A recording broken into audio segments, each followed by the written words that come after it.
Ally Kamwe ametuliza hofu kwa mashabiki wa Yanga ambao kwa sasa wanaonekana ni kama hawana furaha, na hii inatokana na mchezo wao kati yao pamoja na TRA kutoka sare ya bila kufungana katika mchezo wa ligi kuu ambao umechezwa katika uwanja wa Sheikh Amri Abeid huko katika mkoa wa Arusha. Sasa kupitia ukurasa wake wa mtandao wa kijamii wa Instagram, Ally Kamwe ameandika, tumepata sare lakini bado kimehesabu tuko kileleni kwa faida ya pointi. Tuweke akili, nguvu na hesabu kwenye mchezo wa Jumamosi, insha Allah.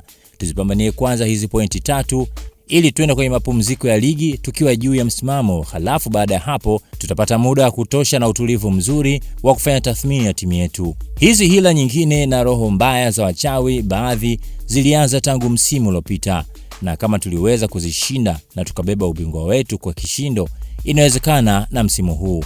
We are Young African Sport Club and we will bounce back tukiwa imara zaidi.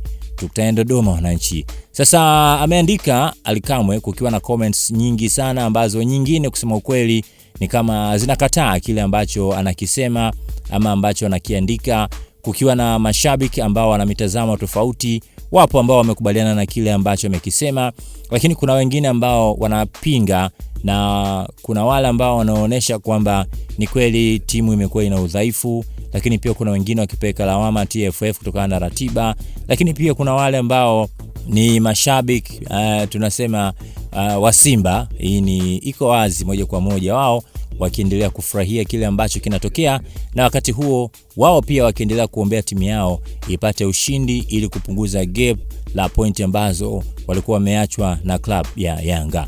Una mtazamo gani kuhusiana na hiki ambacho anakisema Ally Kamwe? Weka comment yako hapo chini.